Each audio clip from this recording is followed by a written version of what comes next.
Amén y amén. Bueno, esa es una imagen que encontré en Google sobre las señales de capítulo 24 y uno ve al Señor regresando y a los ángeles ahí preparando todo, abriendo camino para que Él llegue en su segunda venida como estamos esperando. Ahora, ¿cuál es el fundamento bíblico? El fundamento bíblico, como yo les decía, es Mateo 24. Hoy vamos a abordar del versículo 9 hasta el versículo 14. Versículo 9 dice, entonces os entregarán a tribulación y os matarán y seréis aborrecidos.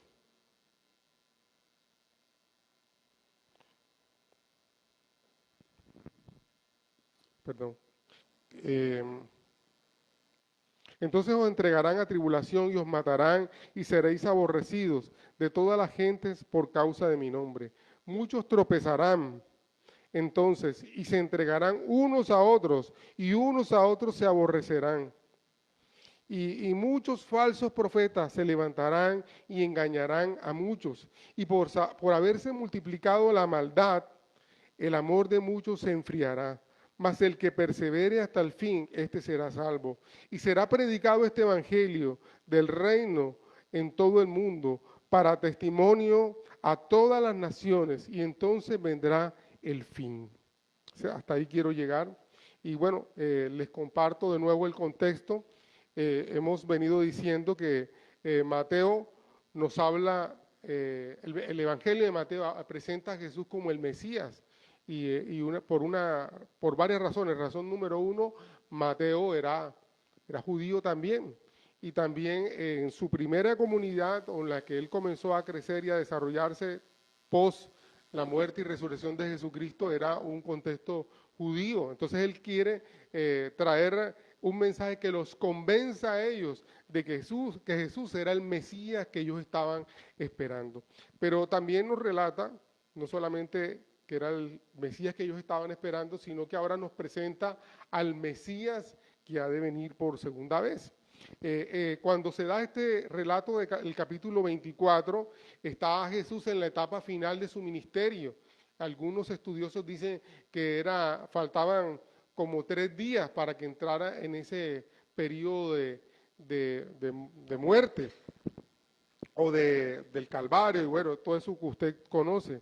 Entonces, si él sabía que su final de su ministerio sobre la tierra estaba a punto de terminar, él comenzó entonces a preparar a sus discípulos, y no solo para que estuvieran conscientes de lo que iba a pasar en la crucifixión, sino después de la crucifixión, cuál sería incluso el soporte de su vida, su norte, para que ellos pudieran tener fuerza y persistir, continuar con el llamado que Dios les había dado.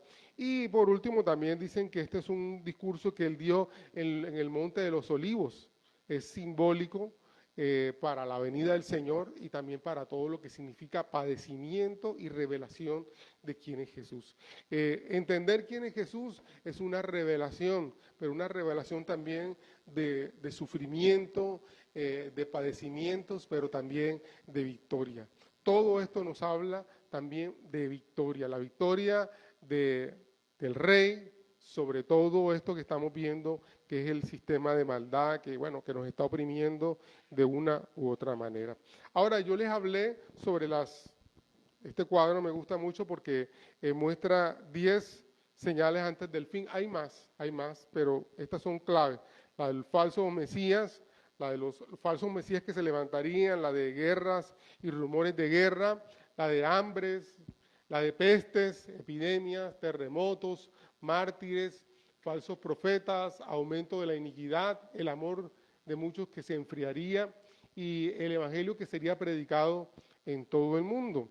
Ahora, ya hemos hablado el domingo anterior de alguna de esas, sobre todo porque es clave que todas estas señales no nos están diciendo que ya se va a acabar esto, sino que son señales que nos van indicando que se están acercando el final. Incluso leíamos ese versículo, creo que es el versículo 8, y todo esto será el principio de dolores. O sea, apenas esto está comenzando. Cuando esto comience a darse, apenas es el principio. También decíamos que no es que se dan estas señales y ya, porque siempre han habido falsos mesías, como estábamos hablando el domingo pasado. Incluso en el siglo I había uno como Tebas y Teudas, y habían como 4 que se levantaron diciendo que ellos eran los mesías que estaba esperando el pueblo judío. Pero los mataron, se murieron y hasta ahí llegó la cosa. E incluso sus discípulos ni se sabe qué pasó con ellos. Muchos de ellos incluso se convirtieron al evangelio. Pero también siempre ha habido guerras, rumores de guerra, hambres o hambrunas, pestes. En la historia, la más conocida, la peste bubónica, la peste negra y un poco de cosas que han sucedido. Y lo más cercano para nosotros fue el tema del COVID, ¿cierto? Pero siempre han habido pestes. Pero también han habido terremotos. No los conocían con la frecuencia que conocemos ahora, porque hoy por todo lo de la información, el internet y todo eso, rápidamente sabemos que ahora mismo puede estar temblando la Mesa de los Santos, en México, o sea, vamos ubicando rápidamente. Y según los estudiosos, todos estos fenómenos en los últimos tiempos se han acercado y han sido con mayor intensidad. Pero hay una señal que es clave, que nos permite saber que todo lo demás, si se está dando, además de esa, es porque hemos entrado en una etapa final, que es de la que yo les hablé, en lo que sucede con Israel.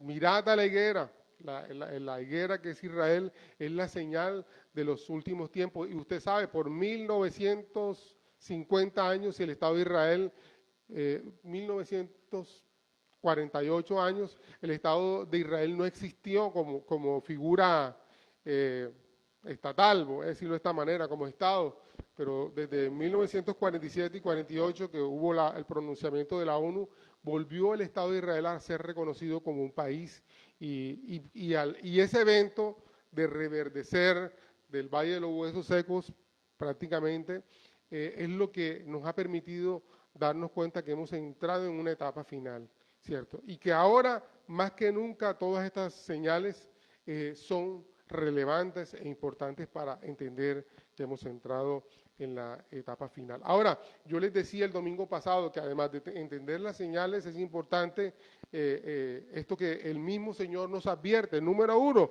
mirad que nadie nos engañe, porque precisamente cuando comienzan a suceder todas estas cosas, el engaño crece. Y también veíamos que el padre de la mentira o el padre del engaño es Satanás. Satanás está interesado en que el mundo sea confundido para que no pueda entender lo que es real y lo que es verdadero. También nos dice ahí en el versículo 6, mirad que no os turbéis, porque es necesario que todo esto acontezca, pero aún no es el fin. Y esto es importante porque cuando vamos viendo que se van dando estas cosas, nos llenamos de temor. Ay, Dios mío, está temblando en todos lados. Ay, Dios mío, la peste. Ay, Dios mío, el COVID. Ay, Dios mío, lo de Israel, las guerras, rumores de guerra, nación contra nación. Ahora sí, ¿verdad que esto se acabó? Entonces comenzamos a entrar en pánico. Y el Señor nos dice, no os turbéis. Y también es interesante porque dice, es necesario que esto acontezca. Hay gente que está orando para que nada de eso pase, pero eso va a pasar. Pero como dice ahí, al final, aún no es el fin. Aún no es el fin. Es solo el principio de dolores. Incluso un libro más fuerte, que es el libro de Apocalipsis, con señales más drásticas, diría yo, fue escrito para darle esperanza a los cristianos. En medio de la persecución, en medio de las dificultades, el libro de Apocalipsis fue dado para dar esperanza, para mostrar lo que habría de venir y al final, lo más importante, que nuestro rey triunfaría, que sus palabras sería verdad y confiable. Y entonces, si es el más complejo el libro de Apocalipsis, el resto de la Biblia, los libros que hablan sobre esto, incluso las cartas como la de Tesalonicenses, Timoteo, y todas estas cartas que tienen elementos escatológicos, también deben ser interpretadas con eso, con un sentimiento de esperanza. Pero usted sabe, hoy en día se está predicando es con un sentimiento de condenación. Mira que esto se va a acabar y tú vas para el infierno y no sé qué cosa. Miremos todo esto con un espíritu de esperanza. Señor, gloria a Dios porque esto que yo estoy viviendo es transitorio. Es transitorio porque lo grande es lo que tú has prometido para nosotros. También les traje este cuadro que para mí es importante. Más o menos que es como en la descripción de lo que se llama la segunda venida o el tiempo final. Yo les decía, solamente para recordar, haciendo como eso se le llama línea cronológica. Aquí está la primera venida de Jesús, ¿cierto? Y ahí comenzó una nueva era, es lo que se llama la era de la iglesia, o también se le llama la etapa de la gracia, ¿cierto? O la dispensación de la gracia también utiliza. Y ahí comenzó esta era. Y es característica, una característica es que como el Espíritu Santo vino sobre la iglesia, el Espíritu Santo comenzó a traer revelación, dirección, transformación de las personas en esta época. No es una época de condenación. La condenación es allá, ¿cierto? Y hay mucha gente que se condena y dice, eso es el juicio de Dios que vino. Yo tengo que mirar eso como con cuidado, porque la etapa del juicio no ha llegado. La etapa del juicio está más adelante, ¿cierto? Ahora, hay unos juicios que se van dando ahora, pero al que la gente habla del juicio final y todas esas cosas, no es ahora, es para allá adelante. Antes del juicio final tienen que pasar otros eventos. Y hay eventos que son de la etapa que se llama la Gran Tribulación, que es un periodo, se entiende que son de 7 años. Estos 7 años, hay varias teorías. Número 1, la teoría de que, bueno, aquí esta es la etapa, aquí está la iglesia sobre la tierra. Viene el Espíritu Santo, incluso dice la Escritura, al presente hay algo que detiene la manifestación diabólica, todas estas cosas que va a venir. Entonces, cuando ya la iglesia no esté, que vamos a estar acá arriba, en los cielos, va a ocurrir, este periodo va a ser el periodo de los 7 años, que va a ser los tiempos más difíciles, como nunca antes visto sobre la tierra. Se le llama el periodo de la Gran Tribulación, que más adelante en el capítulo 24 lo vamos a ver. Pero también yo les decía, hay una cuarta teoría que yo no la manejo, pero básicamente son 3. Una, la del rapto que viene antes de la Gran Tribulación. Entonces, si somos raptados y vamos al cielo, no veremos la Gran Tribulación sobre la tierra, sino desde allá arriba, viendo todo lo que está pasando acá. Hay una segunda teoría que dice que la iglesia va a pasar hasta la mitad de la Gran Tribulación, y en medio de la Gran Tribulación seremos raptados. Entonces mucha gente dice, y con versículos bíblicos y todas esas cosas, que la iglesia alcanzará a conocer todo esto de la Gran Tribulación. Y la última teoría dice que el rapto, la segunda venida, va a ser al final de la Gran Tribulación. O sea, que la iglesia atravesará por todo este periodo de la Gran Tribulación. Bueno, todas tienen fundamentos bíblicos, no son ideas a la loca, ¿me entiendes? Algunos asimilan uno, otros asimilan otro, eso es muy respetable. La posición que tú tengas sobre esto del rapto no define tu salvación la define tener a Cristo en tu corazón, ¿cierto? Y ser salvo. Entonces, y luego viene la etapa del milenio, y luego del milenio el juicio final o la segunda resurrección, y ahí viene la eternidad, cuando tendremos cielo nuevo y tierra nueva. Entonces, eso es importante como para que hagamos un panorama de cómo son las cosas, y cuando la gente te hable, tú trates de ubicarte en que estamos, incluso los libros de la Biblia, ¿me entiendes? Este relato es de dónde, de la Gran Tribulación o de la etapa de la iglesia. Tú vas discerniendo y vas ubicándote y no vas a ser confundido. Va a ser confundido. Ok. Ahora, en la porción que quiero centrarme, ahí, que está ahí, hay varios eventos o varios puntos que yo quiero resaltar. Voy a leer de nuevo la porción. Dice, entonces os entregarán a tribulación y os matarán y seréis aborrecidos de toda la gente por causa de mi nombre. Muchos tropezarán entonces y se entregarán unos a otros se aborrecerán y muchos falsos profetas se levantarán y engañarán a muchos y por haberse multiplicado la maldad, el amor de muchos se enfriará, mas el que persevere hasta el fin, este será salvo. Y será predicado este evangelio del reino en todo el mundo para testimonio de todas las naciones y entonces vendrá el fin. 4 cosas para resaltar. Os entregarán a tribulación y os matarán. Seréis aborrecidos. Tercera, se entregarán unos a otros. Y cuarto, por haberse multiplicado la maldad, el amor de muchos se enfriará. Ahora, quiero leer ahí, tengo aquí la cita, bueno, ahí lo tengo. El primer punto dice, os entregarán a tribulación y os matarán. ¿A quiénes entregarán? Jesús está hablando, esto es un punto importante cuando hacemos interpretación. La interpretación, tenemos que mirar a quién están hablando. Jesús está hablando ahí a sus discípulos. Entonces, ¿quiénes tienen que estar apercibidos de todo esto que está pasando? ¿La gente del mundo? No. Nosotros, que somos los discípulos del Señor, ¿cierto? Entonces, porque a veces la gente, ellos no van, mira, amado, dentro de la iglesia de Cristo hay gente que ni cree en esto.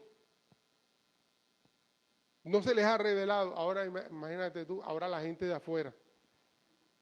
Entonces, esto es un tema para nosotros, para la iglesia de Jesús. ¿Por qué? Porque nosotros tenemos que estar apercibidos de lo que va pasando, ¿cierto? Hay gente que, usted imagínese que esto no estuviera en la Biblia. Resulta que un día el Señor se aparece, ay, y tú no dijiste que ibas a venir. ¿Y cuándo? ¿Y cómo íbamos a saber que tú ibas a venir? Entonces, para evitar eso, el Señor nos dejó ahí señales, para que nosotros estuviéramos siempre alertas de todo lo que iba pasando. Ahora, Mateo escribe esto recordando lo que Jesús inicialmente dijo a los discípulos, pero también eran destinatarios de ellos los judíos. Por eso los judíos han vivido parte de todo esto, las persecuciones, incluso la destrucción del templo en el año 70, etcétera, etcétera. Y aún con lo del holocausto y todo lo que están viviendo ahora, aún es parte de todo eso de ver cómo serían entregados. Hay una parte ahí que me llama la atención, serían también traicionados. ¿Quién entregará? Los mismos hermanos, sus mismos compatriotas.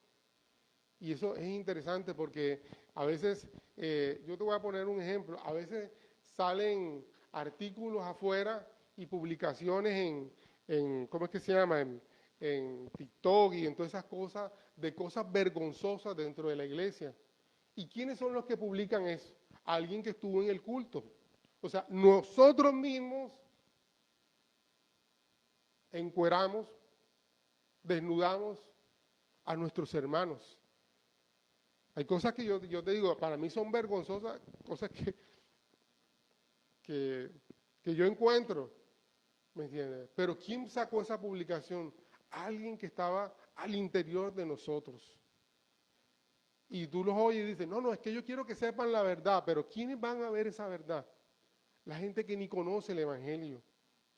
La gente que se va a burlar de nosotros. Por ejemplo, uno de los videos que he visto en el último tiempo, también hay gente que también, bueno, no voy a decir expresión, el famoso caso eso del pastor o del hermano que publica algo diciendo que el que toma café está en pecado porque el café viene de la cocaína, que es lo mismo que la cafeína, y eso ha sido motivo de burla de todo el mundo. Aún yo he visto artistas haciendo los TikTok eso, burlándose de nosotros.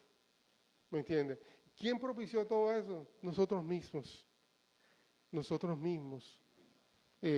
Permitiendo, multiplicando y todas esas cosas. Temas vergonzosos también como los temas que tienen que ver con los diezmos y las ofrendas.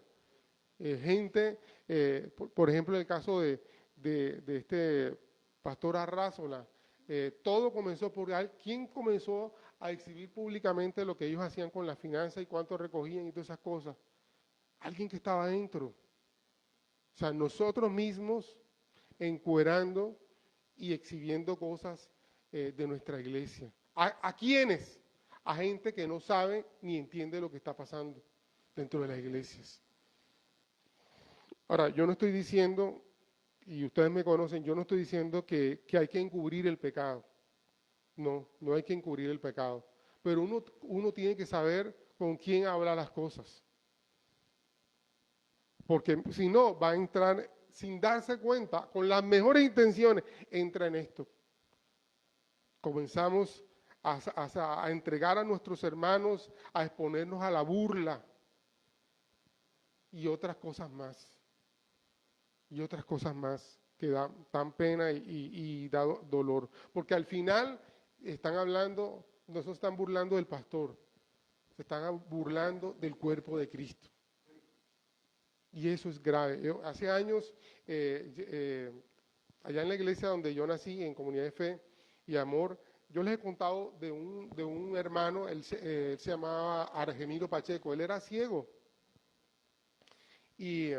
Pero era un hombre que vivía en oración. Y entonces los jóvenes montamos ¿cómo decirlo? Un sketch, una actuación ahí, pero era evangelística. Y entonces en una parte de la ¿cómo decirlo? Del montaje, aparecía un hermano, con los que nosotros llamamos bien radicales o legalistas, y entonces decía y hablaba así como hablan muchas de estas personas y tal, y todo eso, y todo el mundo se reía. Y una hermana que lo tenía al lado y le preguntó, hermano Pache, ¿qué pasa? ¿No ha entendido lo que está pasando? Y él dijo, sí, yo sí estoy entendiendo lo que pasa. No veía, pero escuchaba. Sí, yo sé lo que estoy pasando. ¿Y qué pasa? ¿Y por qué está así serio? Entonces él dijo algo, y me perdonan que yo utilice, pero fue lo que él dijo y quiero decirlo textualmente. Él dijo, si tú tuvieras un hijo que fuera mongólico y todo el mundo se riera de él, tú lo celebrarías. Todos quedamos callados. Hay cosas que hay dentro del cuerpo que son vergonzosas, pero no deben ser motivo de burla por otros. Y a veces nosotros mismos armamos los chistes y la cosa, y doloroso. Eso también evidencia las divisiones entre nosotros. Ahora acaba de ocurrir el gobierno sacó una ley que se llama, que tiene que ver con el reconocimiento, la certificación de las competencias laborales.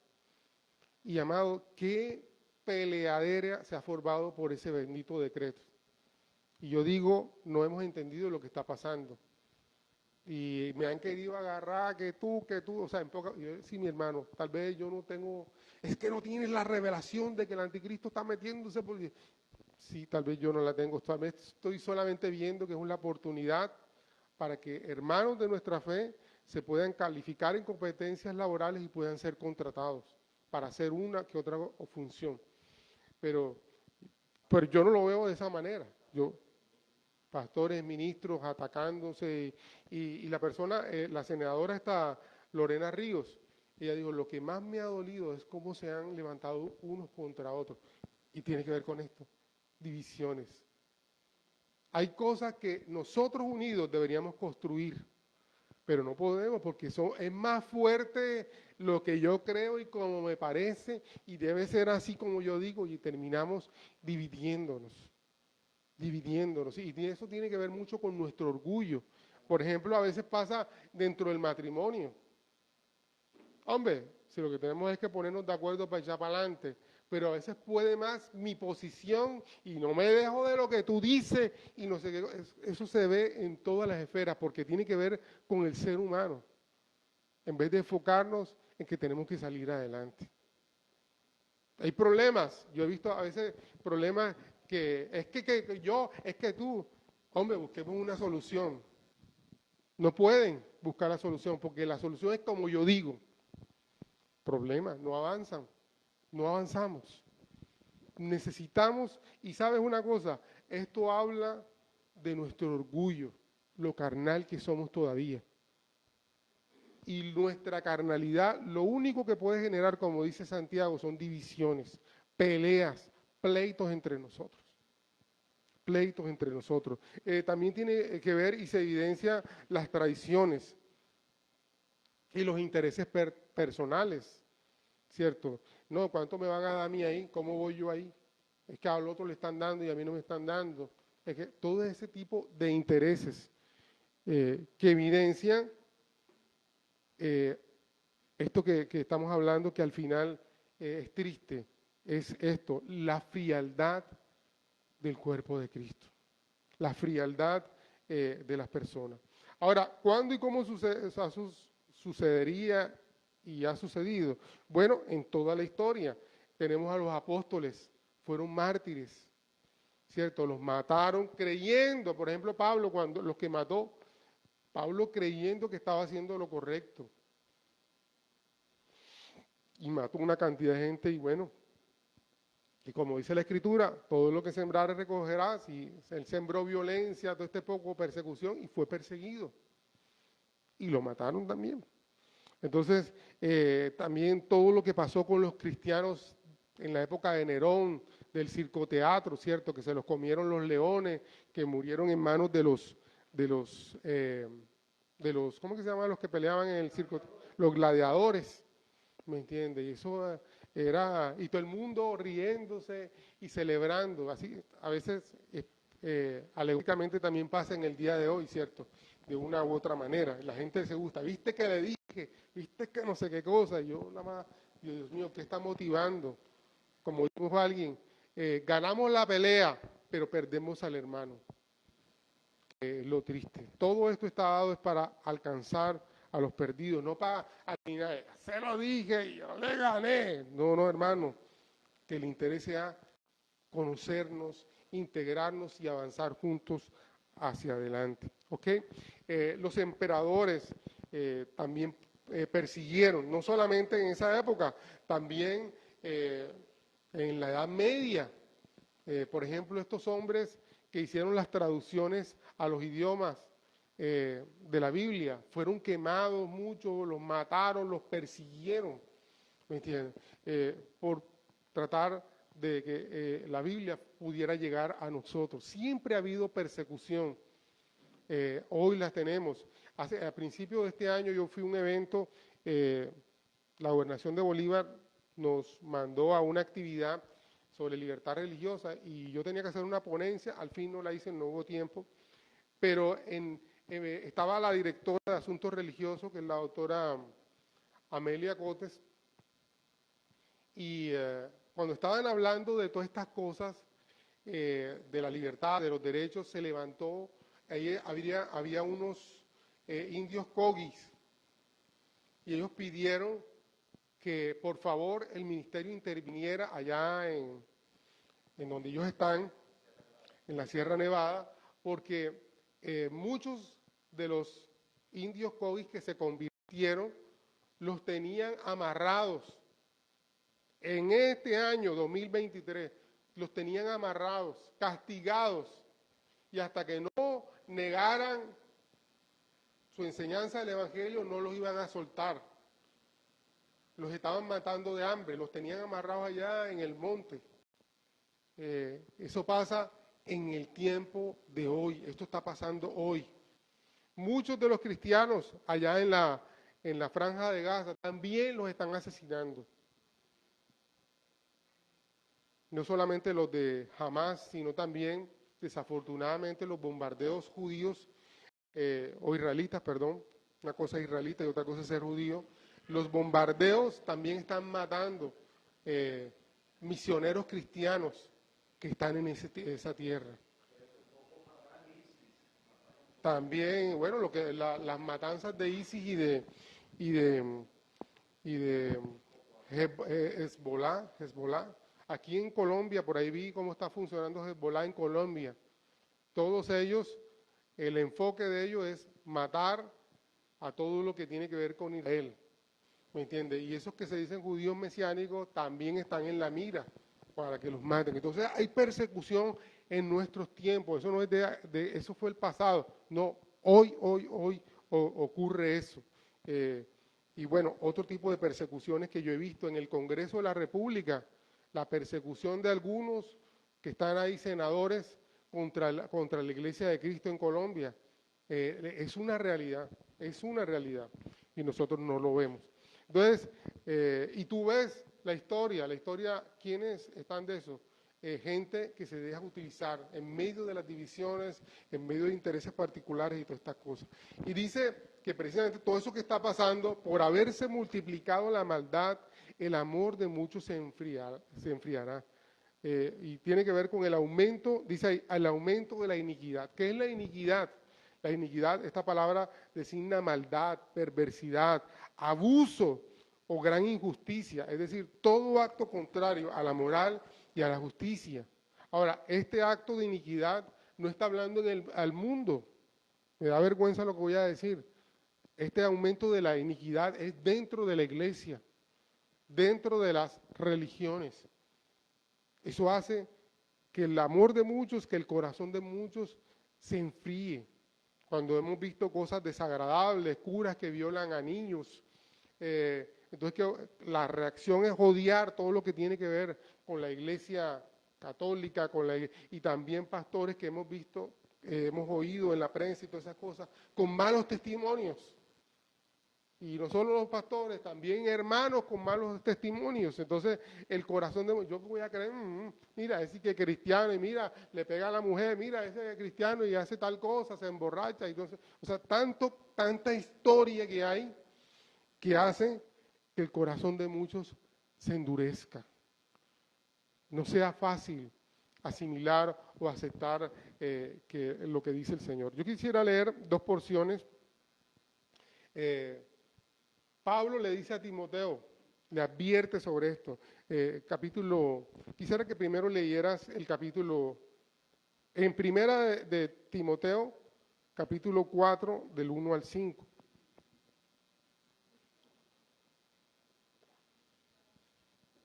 Y como siempre digo, en la palabra está todo expuesto. La Biblia no esconde cosas. Dios exhibe todas estas cosas para que nosotros tengamos convicción de pecado. Ahora, hay un principio. El principio es, no mires la paja que está en el ojo ajeno. Ocúpate de qué? De la viga que tú tienes en el tuyo. ¿Me entiendes? Cuando tú estamos hablando de estas cosas, no estés pensando, eso es fulano. Piensa en ti, Señor. ¿Qué de esta iniquidad está creciendo en mi vida? ¿Qué de lo que yo hago es de tropiezo para otros, de mal testimonio para otros?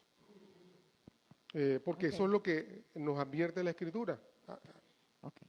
Pero el Espíritu dice claramente que en los postreros tiempos algunos apostatarán de la fe, escuchando a espíritus engañadores y a doctrinas de demonios, por la hipocresía de mentirosos que, teniendo cauterizada la conciencia, prohibirán casarse y mandarán abstenerse de alimentos que Dios creó, para que con acción de gracias participasen de ellos los creyentes y los que han conocido la verdad.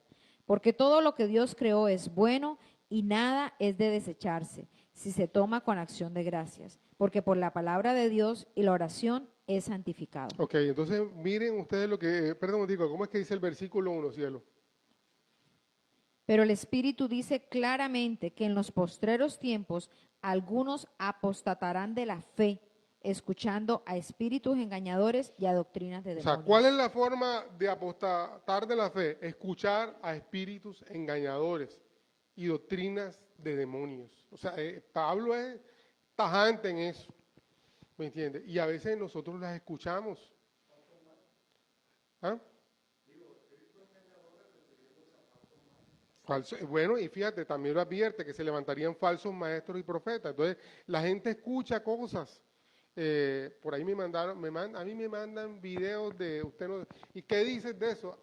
A veces yo ni miro, o sea, realmente a veces no los miro, pero cuando los miro, y si es que eso se cae por su propio peso, por esto y esto. Entonces, pero la gente los escucha y se aterra y no sé qué cosa, o al revés. ¿Me entiendes? Por ejemplo, por ahí vi un video que tiene que ver, porque lo que motiva todas esas cosas es, como dice ahí, la maldad que está en el corazón del que está predicando ese tipo de cosas. Por ejemplo, por ahí vi un video que dice que está el tipo diciendo, no he visto todavía que han traído el $1.000.000, si no, no comienzo a predicar. Dios mío, qué vergüenza, qué tristeza.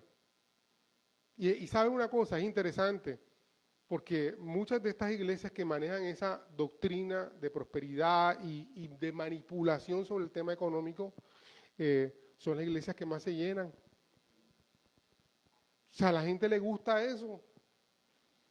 Yo digo, Dios mío, y nosotros acá que no hablamos sino lo estrictamente necesario entre los cultos para explicar qué estamos haciendo. Pero a la gente le gusta eso. Y otro tipo de doctrina, por ejemplo, cuando habla, traen una cantidad de profetas ahí todos raros, y la gente le gusta todo eso que le digan todo ese poco de cosas. Y hay profetas que llegan y lo único que animan es a la rebeldía. Se llevan por delante todos los principios de autoridad. El sectarismo y todas esas cosas y la rebeldía. Sí, porque yo siento que en este lugar, no, por ahí escuché, eso lo he visto muchas veces, yo siento que en este lugar no te valoran y entonces yo sé que, dice el Señor, tengo tu lugar donde vas a prosperar. Y el tipo que está amargado, frustrado, que tiene su rebeldía oculta, dice, viste, yo lo sabía. Y entonces me lo dijo Dios. Hay gente que uno le pregunta, oye, tal cosa. No, es que Dios me dijo, ya que tú qué vas a hacer, escucharon de doctrinas de demonios, falsas cosas, ¿me entiendes? Porque cuando es de Dios, trae orden y es conforme a la palabra. No manipulando la palabra, sino es conforme a la palabra. Y eso es lo que se ha visto. Entonces, ¿qué ocurre? Eso, como vimos ahí el cuadro, enfría el corazón. Entonces, cuando la gente escucha algo verdadero, no lo cree. No lo cree. Entonces, eso, bueno, es una cosa, yo les digo, no es por darnos la de no sé qué cosa. Cuando llegamos a esta cuadra, a este lugar, los vecinos no me hablaban, ni me contestaban el saludo. Después me he enterado, como allá en la granja, tampoco, porque desafortunadamente habían estado ahí algunas congregaciones y habían dejado un mal testimonio. Entonces uno sabe que eso es una realidad. Entonces, ¿qué me toca? ¿Pelear con ellos? No. Me toca ganarlos en amor, ganar el testimonio, seguir saludando aunque no me contesten. Yo creo ya todos me saludan, todo bien. Hay una vecina por aquí que es testigo de Jehová, entonces es peor cuando me veía. Ya me saluda y me pregunta cómo va. Y el otro día me agarró a contarme lo que había pasado con la lámpara aquí y todo eso. Y yo, sí, ¿verdad? Bueno, yo puedo colaborar con lo que se necesite. O sea, necesitamos ser luz a todos aquellos que lo que han recibido es oscuridad para que puedan creer. La otra porción, mi amor, la del capítulo. Segunda de Timoteo, capítulo 3, versículo del 1 al 7. También debes saber esto, que en los postreros días vendrán tiempos peligrosos, porque habrá hombres amadores de sí mismos, avaros, vanagloriosos, soberbios, blasfemos, desobedientes a los padres, ingratos, impíos, sin afecto natural, implacables, calumniadores, intemperantes, crueles, aborrecedores de lo bueno, traidores, impetuosos, infatuados, amadores de los deleites más que de Dios, que tendrán apariencia de piedad, pero negarán la eficacia de ella. Esos son los que se llaman, esos son los que llaman ateos prácticos. O sea, te dicen que son creyentes, pero su estilo de vida niegan la fe. Sí, mi amor. Porque de estos son los que se meten en las casas y llevan cautivas a las mujercillas cargadas de pecados, arrastradas por diversas concupiscencias. Estas siempre están aprendiendo y nunca pueden llegar al conocimiento de la verdad. Amén. Entonces, fíjate, es interesante esta porción porque desnuda lo que estamos, y Pablo se lo está diciendo a Timoteo, o sea, le está advirtiendo, mira, ojo con esto, que esto va a pasar, y esto va a pasar no afuera en el mundo, ¿me entiendes? Hombres faltos de piedad, con apariencia de piedad, dentro de la iglesia. Entonces, nosotros, esto me da pena, y yo, pastor, ¿usted por qué dice? Sí, porque es que, mira, hay mucha gente que llega a las iglesias, incluyo la de nuestra, que cree que todo es perfecto. Y al poco tiempo descubre cosas, las imperfecciones nuestras, y se van. Eso es una realidad. Pero ¿quién tiene el problema? Bueno, las dos cosas. Nosotros por dar mal testimonio, y el otro que viene con una expectativa y mira al hombre y se devuelve. Entonces, amado, todo esto tiene que hacernos reflexionar cómo estamos viviendo nosotros, sobre todo en estos tiempos. Si somos, por ejemplo, amadores de sí mismo, sí, que todo es en función mía, y si no me atienden a mí me voy, y si no me dan me voy, o sea, todo alrededor mío. Hay gente, nos ha pasado, no solo aquí, sino en todas las iglesias, gente que se nos va porque no encontraron el parqueo que necesitaban, porque no encontraron el salón de niños que les gustaría tener, porque este lugar no tiene el sonido, la no sé qué cosa que ellos quisieran tener, entonces se van para otro lugar. Amadores de sí mismos, buscan su comodidad, ¿entiendes? Más que de Dios. Y dice también los avaros, ¿me entiende? Que todo es en función de sí mismo también económicamente. ¿Cómo voy yo ahí? ¿Qué me van a dar ahí? Que no sé qué cosa. Yo, amado, he visto también pastores que así fue en función de eso, trabajan y ministran. Vanagloriosos, soberbios, blasfemos, desobedientes a los padres, ingratos. Ay, mi hermano, eso lo he visto en mis 30 años de pastorado. Cuando uno es miembro, nada, pero cuando uno entra al liderazgo y al pastorado, la ingratitud es una cosa que uno ve a tutiplén. Por eso los ojos de nosotros no pueden estar en la gente, sino tiene que estar en Dios. La gente me pregunta, ay pastor, ¿cómo hace usted para...? Ese es parte del llamado. Si tú estás buscando que todo el mundo te lo agradezca, el ministerio no es tu lugar. Porque en cualquier área, y eso, yo trato de decirle a la gente, por ejemplo, bueno, perdón, y no lo había hecho hoy, gracias a la gente que colaboró en el retiro de los jóvenes que estuvo sirviendo, a mi esposa, a Waleska, a Ana también que nos ayudó con la comida, todos los que nos ayudaron, a Francia y Mario Maldonado que nos prestaron el lugar, no nos cobraron un peso y gastamos energía, gastamos agua, ocupamos los empleados que tienen, todo eso cuesta. Y ellos no nos pidieron un peso por eso. Entonces, pero nadie, los mismos pelados, bueno, uno entiende los pelados, se van del lugar, ni gracias. La ingratitud a flor de piel todavía en nosotros, ¿me entiendes? Porque la gente piensa, para eso estamos pagando, ¿me entiendes? Y aún en los restaurantes, la gente, para eso pago, nunca dan gracias, pero la ingratitud es algo que estamos viendo a flor de piel y necesitamos ir en sentido contrario, ser agradecidos con la gente, con los que sirven, con el que nos abren la puerta, con el que nos sirve el café, el que hace los mandados aquí. Amado, como alguien me decía, y yo lo sé, si yo no tuviera gente aquí que me ayuda haciendo el café, haciendo la limpieza, usted se imagina O sea, ayer teníamos que venir a barrer, a trapear para que usted encontrara este lugar limpio. Además de eso, tenía que llegar a la casa, preparar el mensaje, estábamos ensayando la alabanza, etcétera, etcétera. Hay que cuadrar las cuentas, pagar todo eso. O sea, todo eso al pastor, porque para eso le pagan al pastor. No. Necesitamos todos colaborar en lo que hacemos, en el servicio. Y eso es parte de nuestra gratitud, porque el Señor nos dio vida eterna y salvación. También dice aquí, impetuosos, infatuados. Infatuado es alguien que siempre está impulsivo, que quiere llevarse a todo el mundo por delante, grosero. Eso lo vemos. Amadores de los deleites más que de Dios. Si en un lugar está lo de Dios y en otro un deleite, el Señor sabe. El Señor conoce mi corazón. El Señor sabe, si el Señor sabe que tu corazón está duro, que tú estás pendiente más de los deleites del mundo que de Él. Dios lo sabe, claro que Dios lo sabe.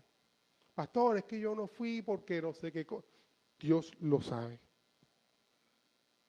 Es que no he dado porque no sé. Dios lo sabe. No sirvo porque Dios lo sabe. Cada uno tiene que evaluarse y Dios sabe. Dios no tiene que ser engañado. Bueno, no voy a continuar con eso, pero todas estas cosas hacen que el corazón de la gente se endurezca. Yo digo que por eso hemos dejado de ser la sal de la tierra.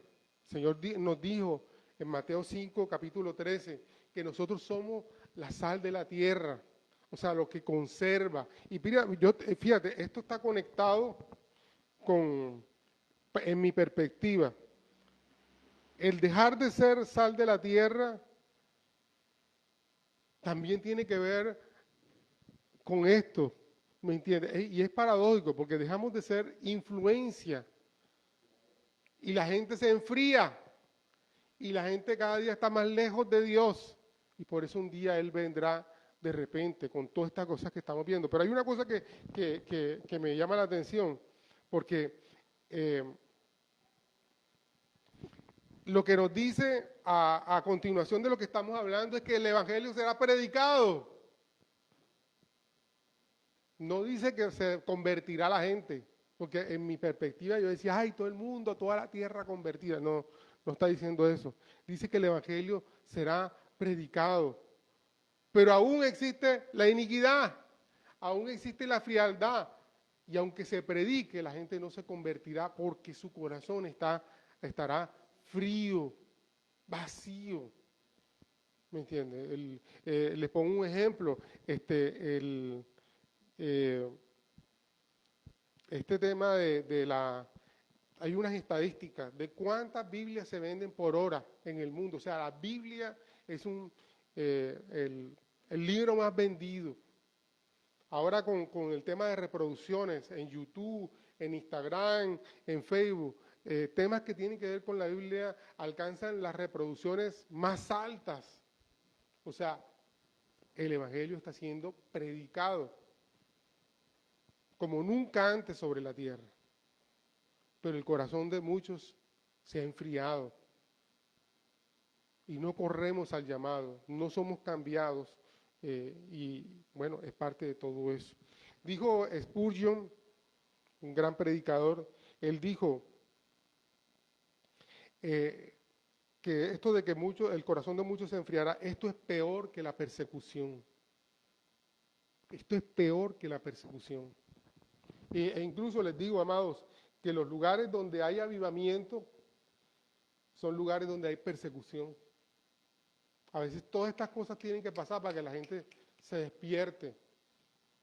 ¿Me entiendes? Por ejemplo, nosotros acá, en el caso mío, 1, 2, 3, 4, 5, 6, 7, tengo 8 Biblias. Todo el mundo tiene acceso a la Biblia. En cambio, hay países donde tú, como te encuentres una Biblia o un versículo, te queman. La gente de esa gente, hay videos de gente que le han dado un Nuevo Testamento y la gente llora de la emoción de poder tener la palabra de Dios. y nosotros tenemos 8, 5 o una en la Biblia, en el celular, y ni siquiera la leemos, ni le damos importancia. Una película cristiana, hombre, mejor me voy a ver Matrix, mejor me voy a ver no sé qué cosa, mejor me voy a... Encontramos más deleite. Música cristiana, hombre, ¿sabes? Eso es aburrido, no sé qué. Aunque, fíjate, el afán de la gente por tener todos los ritmos. Hombre, a ti lo que te gusta es la salsa, hay salsa cristiana. Hombre, ¿te gusta el vallenato? Hay vallenato cristiano, pero no. Te gusta es lo que no tiene que hablar, lo que no habla de Dios, porque el corazón de nosotros se ha enfriado, porque los deseos de nuestra carnalidad ya no son las cosas de Dios. Eso hay que revisarlo. O sea, yo no estoy diciendo que es pecado ver televisión, que es pecado ver, escuchar música, no, pero ¿qué es realmente lo que te da, como dice, qué es lo que tú amas? ¿Qué es lo que te genera verdadero deleite? Cosas que a veces no tienen nada que ver con Dios. Entonces, ojo con todas estas cosas, porque todas estas son señales que están ahí. Ahora, ¿qué debemos hacer nosotros? Dice ahí en esa porción, dice, perseverar hasta el fin. Perseverar hasta el fin. Ahí hay varios versículos, y me ayudas con los otros, mi amor. Hebreos 12:1 y Gálatas 6:9, que nos hablan igualmente. Por lo tanto, nosotros también teniendo en derredor nuestra tan grande nube de testigos, despojémonos de todo peso y del pecado que nos asedia y corramos con paciencia la carrera que tenemos por delante. Mira eso, dificultades, gente que nos juzga, que nos mira, siempre lo habrá. Mientras todas estas cosas pasan, ay pastores, que yo estoy cansado, que se burlen de mí, que yo soy aleluya, que yo no sé qué cosa, amado, siempre lo habrá. Rechazo, siempre lo habrá. Bullying, siempre lo habrá. O sobre todo con estos temas, religiosos o espirituales, siempre lo habrá. Pero lo que la palabra nos dice es que tenemos que ser fieles. Veamos lo que veamos, oigamos lo que oigamos. Amén. ¿Me entiendes? Por ejemplo, tu compromiso en la iglesia, no es, ay, que pastor, usted no sabe lo que yo oí. No, usted no sabe lo que me dijeron. Usted no sabe yo no sé, hermano. Pero la perseverancia de la que está hablando la Biblia es a pesar de todas esas cosas.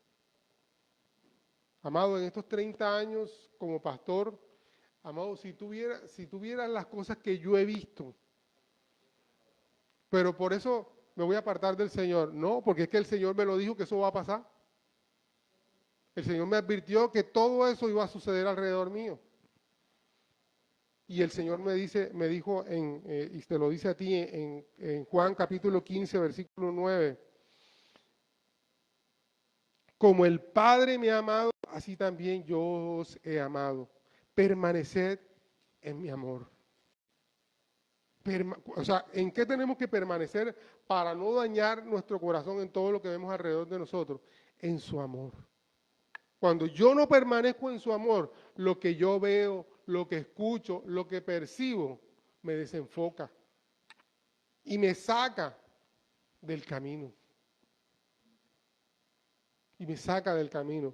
Por eso yo tengo que estar enfocado en permanecer en Él.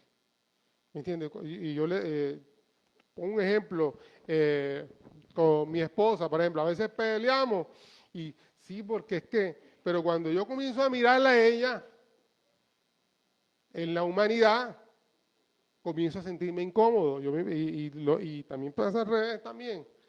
Pero cuando yo me enfoco en el Señor, yo digo, ay, si ella es así, yo lo he sabido siempre. Pero aún así la acepté. ¿Me entiendes? Cuando permanezco en el amor de Dios.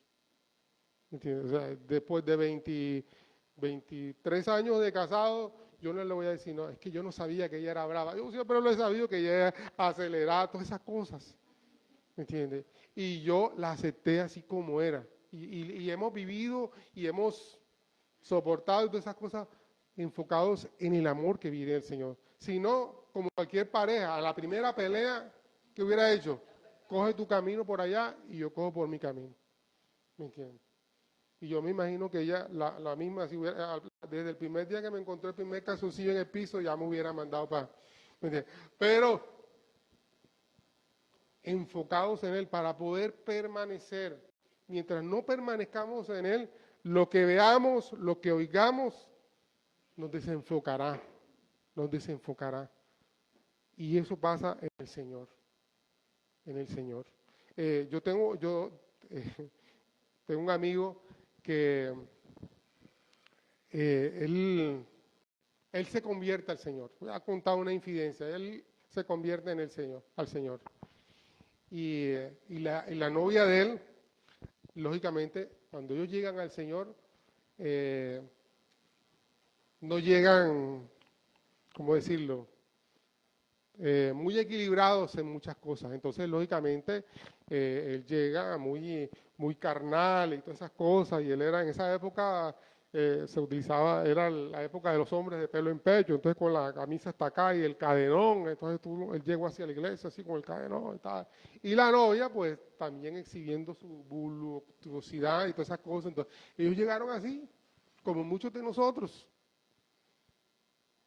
Y en ese proceso de comenzar Dios a transformar primero su corazón, el pastor de jóvenes le enamoró la novia y le embarazó.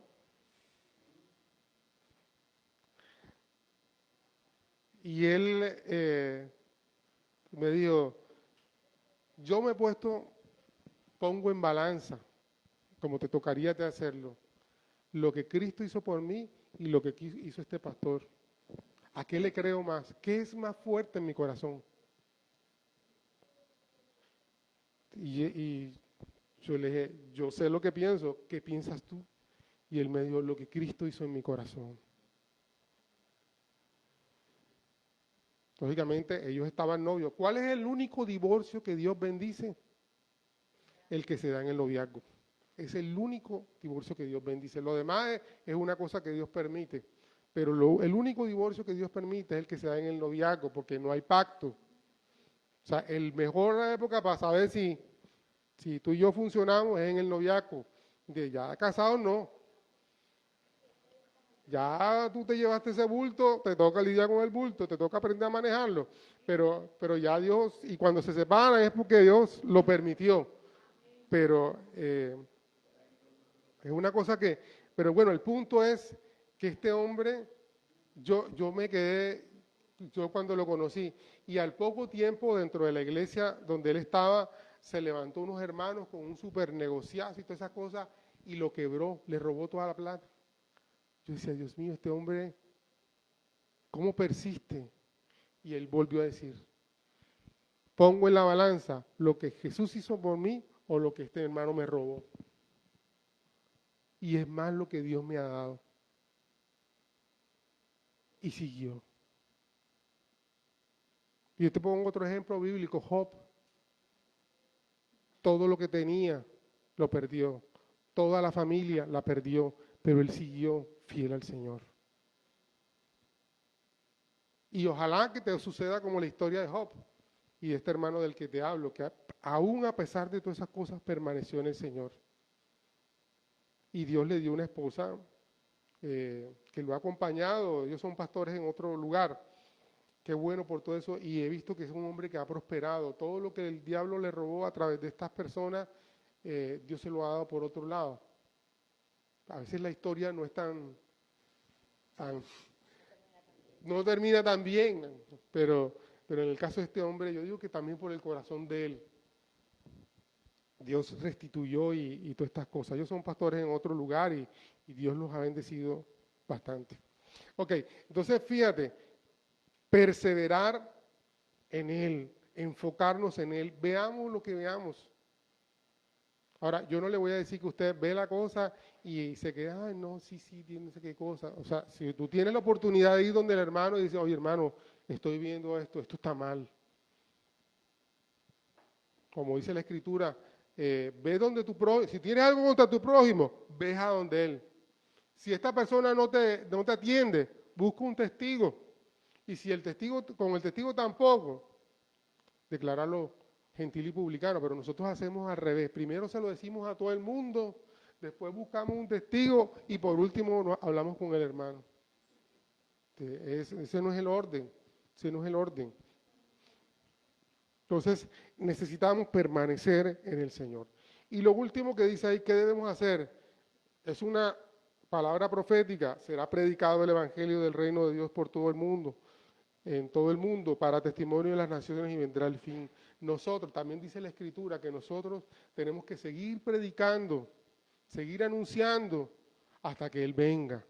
Eso es nuestro trabajo sobre la tierra, anunciar, preparar el camino para que el Rey venga, ¿cierto? ¿No? Incluso yo te digo, cuando nosotros estamos enfocados en predicar, sucede todo lo contrario del carácter de los hombres de los últimos días. ¿Me entiendes? Cuando yo estoy enfocado en la necesidad del otro, en predicarle al otro, yo no estoy enfocado en las mías. Porque es al revés, cuando estoy enfocado en mí, ay, yo no tengo tiempo para predicar, si yo tengo tantos problemas, ay, yo no tengo nada para bendecir al otro porque yo tengo tantos problemas, ay, no, entonces me vuelvo, vengan para que oren por mí, vengan para que hablen por mí, vengan para que me hagan, vengan para que me carguen, vengan para que, ¿me entiendes? O sea, pero si yo estoy enfocado en otros, en que fulano está allá y tengo que ayudarlo, tengo que no sé qué cosa, mis cargas se vuelven livianas. Y me doy cuenta que lo que yo tengo, mis problemas no son nada. Una época en que fuimos ya con esto cierro, Amado, una cosa que yo ni pedí, yo no pedí que nos abrieran campo en el hospital para ir a visitar a los enfermos. Los que pidieron eso no fueron, pero me tocó ir a mí. Entonces yo iba, no me acuerdo cuándo era que iba, cada cuánto era que iba al hospital, a la clínica, pero resulta que la clínica en el hospital nos abrieron el campo para ir, era a los que estaban en enfermedades terminales. Y cada vez que yo escuchaba cómo estaban esa gente, hubo una época en que solamente nos dejaban visitar el pabellón de los niños con cáncer. Yo que creía que tenía problemas y veía a esos niños con cáncer, me daba cuenta que soy un afortunado. Cuando tú no te expones a la necesidad de los otros, crees que lo único que está pasando por problema, que lo único que necesitas eres tú. Pero cuando tú conoces las de los otros, te das cuenta que tú eres un bendecido, que eres un afortunado y que tú tienes mucho para darle a otros.